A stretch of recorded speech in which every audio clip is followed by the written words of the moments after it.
বেঙ্গলের পঞ্চবার ম্যাচ শেষে সাংবাদিক সম্মেলনে দুই কোচ জিতল মোহনবাগান।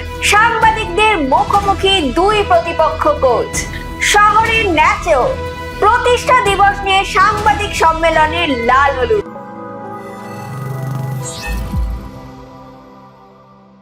ভরা বর্ষায় নিজস্ব ছন্দে এগিয়ে চলেছে কলকাতা ফুটবল লিগ। আজ দুই প্রধানই নেমেছিল ময়দানে। সেই সব খবর নিয়ে আমি সায়নী শুরু করবো আজকের পর্ব। আবারও পঞ্চবার লাল হলুদে নিজেদের মাঠে তারা 5-1 গোলে হারালো মামনি গ্রুপ পাঠচক্রকে। আকাশ হেমব্রম ও উত্তম হাসদা জোড়া গোল করেন। অন্য গোলটি মোহাম্মদ বিলালের। পাঠচক্রের গোলটি সৌভিক অধিকারীর।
ম্যাচ শেষে সাংবাদিক সম্মেলনে কি বললেন দুই দলের কোচ, চলুন শুনে নিই।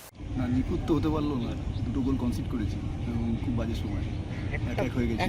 আজকে একটা, আগের দিন একটা বিএমএস এর এগেইনস্টে, ওটাও 1-1 তখন হয়ে গেছিল। বাজে টাইমে গোল কনসিড করেছিলাম। ভালো মানে কিছুটা ছন্দে এসছে টিমটা, তবে আরও ছন্দে ফিরতে হবে, কারণ এখনও খুব ভালো টিমের সাথে আমরা পড়িনি। তবুও তো জেসিন ছিল না। না, এটা আমাদের কাছে একটা কনফিডেন্সের জায়গা যে আমরা সিনিয়র টিমের প্লেয়ারদের মানে পাইনি আজকে, যেহেতু ডুরান চলছে। যাই হোক, কিন্তু তবু আমরা সেই জয়টা রাখতে পেরেছি।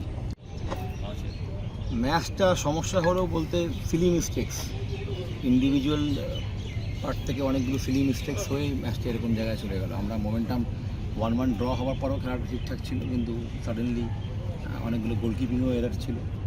সেখান থেকে আমরা মোমেন্টাম লুজ করে এই জায়গায় চলে গেছে। কাদা মাঠ কি সমস্যার কারণ ছিল? না, গোলকিপার আমাদের সেকেন্ড হাফে চেঞ্জ হয়ে তারপরে সৌরভ ও অনেকটা বেটার খেলেছে সেকেন্ড হাফে। আমি ফার্স্ট হাফের কথা বলছি, মোমেন্টামটা ওইখানে অনেকটাই জিতলো মোহনবাগান সুপার জায়ান্টস। আজ ঘরের মাঠে তারা 1-0 গোলে হারালো ইউনাইটেড কলকাতা স্পোর্টস ক্লাবকে। একমাত্র গোলটি করেন সুহেল আহমেদ ভাট।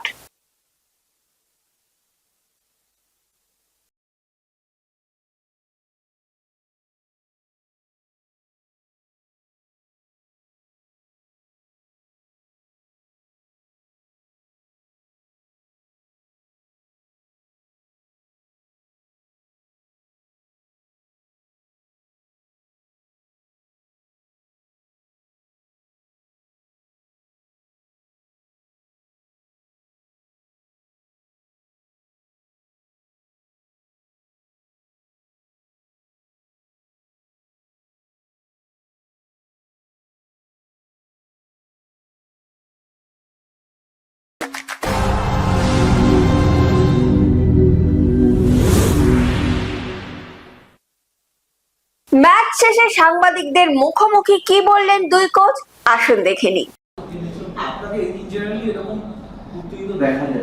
দেখো, আমি ফার্স্ট গোলটা যেটা হয়েছে সেটা অফসাইড নয়, যেটা ক্যান্সেল হয়েছে, যেটা আমি খুব দায়িত্ব নিয়ে বলছি। তারপর প্রতিটা ক্ষেত্রে যেভাবে খেলা হয়েছে, যেভাবে চলেছে, ওকে জার্সি পুল করে ফেলে দিচ্ছে, ওদিকে মারছে, ওগুলো কোনো কার্ড নেই। আর আমাদের প্লেয়ার টাচ করলে কার্ড, এগুলো কি ইয়ে হচ্ছে? আমি ভেরি ডিসঅ্যাপয়েন্টেড। এরকমভাবে রেফারি হলে তাহলে আমার টিমকে তো ডেলি 3-4 গোল করে করতে হবে। আমি 3 গোল করলে তবে আমি শিওর যে আমি জিতবো। আমার মনে হচ্ছে যে আজকে আমরা ভালোই খেলেছিলাম। We had I think more chances than Mohun Bagan today. খালি কনভার্সন হচ্ছিল না, একটা পেনাল্টিও পেয়েছিলাম আমরা লাস্টের দিকে, বাট ওটাও কনভার্ট হয়নি। So I think it was a disasters day, but Mohun Bagan একটা চান্স পেলো ভালো, ওটাই কনভার্ট করলো, and that's the difference maker. শহরে এলেন লাল হলুদের নতুন বিদেশি ফুটবলার ন্যাচো মনসালভে। অ্যাটলেটিকো মাদ্রিদের যুব দলের প্রাক্তন এই ফুটবলার মধ্যরাতে বিমানবন্দরে পৌঁছান। সেই মুহূর্তটি ক্যামেরা বন্দী করলেন আমাদের প্রতিনিধি Arijit Ganguly.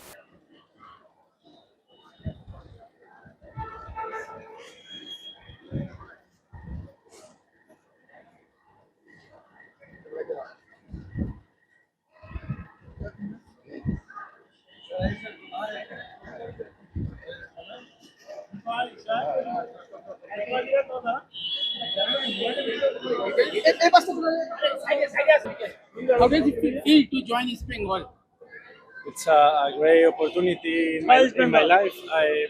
I'm happy to be here. I think we have a great challenge ahead of us. I'm very looking forward to meet my new teammates, the coaching staff, and to meet Danny again. Any message to the supporters? Yes, we will give everything to win the title again. This is very important because the club won the last championship. So we will try to do it again and to make a good performance in the Asian Championship. Also. From Atletico to East Bengal, the journey, how much you rate this? Excuse me, can you repeat, please? From Atletico Madrid to East Bengal, the journey, how you explain that? Yeah, it's been a lot of years. I play in another different countries, and it's what I told to your friend. It's a new opportunity in my career, so I'm looking forward to start. আগামী 1 August east বেঙ্গলের 106তম প্রতিষ্ঠা দিবস। এই দিবস পালন সংক্রান্ত বিষয় নিয়ে এক সাংবাদিক সম্মেলন অনুষ্ঠিত হলো লাল হলুদ তাঁবুতে। আসুন দেখে নিই সেই সাংবাদিক সম্মেলনের কিছু মুহূর্ত। আজকের এই আলাপচারিতায় আসার জন্য আমরা একটু দেরি করে ফেলেছি, তার দায় আমার, আমি আসতে একটু দেরি হয়েছে। আমরা ক্লাবের সবচেয়ে উজ্জ্বলতম দিনের অপেক্ষায় রয়েছি। আমাদের ফাউন্ডেশনে আমাদের প্রতিষ্ঠা দিবস 1 আগস্ট, 107তম প্রতিষ্ঠা দিবস এবার আমাদের, এবং প্রত্যেকবারের মতো এইবারও আমরা একই রকম গর্বের সাথে এবং একই রকম ভাবে উৎসাহ এবং শ্রদ্ধার সাথে আমরা উদযাপন করব। সকালবেলা ক্লাবের যে অনুষ্ঠানের পদ্ধতিগুলো রয়েছে সেটা তো হবেই, পতাকা উত্তোলন, কেক কাটিং, সেই সেলিব্রেশনসগুলো তো অবশ্যই হবে। আর মূলত বিকেলের অনুষ্ঠানটা নিয়ে আজকের এই আলাপচারিতা আপনাদেরকে সঙ্গে শেয়ার করে নেওয়া, যে এইবারের অনুষ্ঠানটাকে আমরা কিভাবে ভাবছি, কিভাবে সাজানো হয়েছে। এবারের অনুষ্ঠানটি আমরা আয়োজন করেছি নজরুল মঞ্চে বিকেল 5টাতে। আপনারা সবাই উপস্থিত থাকবেন এবং আপনাদের মাধ্যমে আমরা বাংলার সবাইকে আমন্ত্রণ জানাবো আমাদের প্রিয় ক্লাব ইস্ট বেঙ্গল ক্লাবের 107তম প্রতিষ্ঠা বার্ষিকী অনুষ্ঠানে উপস্থিত থাকার জন্য। আমরা জানি এই অনুষ্ঠানটিকে নিয়ে আমাদের প্রচুর আবেগ এবং উত্তেজনা, উৎসাহ অপেক্ষা করে থাকে। এইবারও রয়েছে। এইবার অনুষ্ঠানে প্রধান অতিথি হিসেবে উপস্থিত থাকবেন ডক্টর ইন্দ্রনীল খাঁ সাহেব, আমাদের মাননীয় ক্রীড়ামন্ত্রী রাজ্যে। তিনি সম্মতি জানিয়েছেন, তিনি উপস্থিত থাকবেন চিফ গেস্ট হিসাবে। আমরা সত্যিকার অর্থে গর্বিত। অনুষ্ঠানের মূল আকর্ষণ যে ভারত গৌরব, সেই ভারত গৌরব এইবার আমরা দুজনের হাতে তুলে দিচ্ছি, তুলে দিয়ে ক্লাব গর্বিত হচ্ছে। সেই দুজনের একজন হলেন ডক্টর সঞ্জীব সান্যাল, আমরা সবাই চিনি, principal adviser economist to prime minister, এবং ভারতের মুখ যিনি পৃথিবীর মঞ্চে উজ্জ্বল করে তুলেছেন এইরকম একজন ব্যক্তিত্ব, যে সত্যিকার অর্থে ভারত গৌরব। ইস্টবেঙ্গল ক্লাব তাকে এই সেদিন তার হাতে এই উপাধি তুলে দিতে পেরে গর্বিত হবে, এবং তিনি আসার সম্মতি জানিয়েছেন, তিনি উপস্থিত থাকবেন। আমাদের দ্বিতীয় ভারত গৌরব বিজেতা বা সেদিন যার হাতে তুলে দিয়ে আমরা গর্বিত হব, তিনি ক্লাবের সঙ্গে বিশেষভাবে যুক্ত। শুধু ভারতবর্ষ বা শুধু ক্লাব বলবো না, ভারতবর্ষের প্রত্যেকের হৃদয়ের সাথে যুক্ত। আমি প্রীতম চক্রবর্তীর কথা বলছি, প্রখ্যাত music director, composer Pritam Chakraborty, এবং তিনিও ক্লাবের আমন্ত্রণে সাড়া দিয়েছেন। তিনিও সেদিন ব্যক্তিগতভাবে উপস্থিত থাকবেন এবং তার হাতে এই সম্মাননা, এই ভারত গৌরব তুলে দিতে পেরে ক্লাব গর্বিত হবে। আজকের ফলাফল কলকাতা ফুটবল লিগ। আজ প্রথম ডিভিশনের খেলায় মাকড়দা মাঠে ক্যালকাটা পোর্ট ট্রাস্ট এসসি ও ঐক্য সম্মিলনীর খেলা গোলশূন্য ড্র হয়। চাকদা স্টেডিয়ামে তালতলা একতা সংঘ 1-0 গোলে হারালো ডালহৌসি এসসিকে। কল্যাণী ব্লক এ মাঠে বেলঘরিয়া এসসি 1-0 গোলে হারালো এফসি আইএস জোনকে।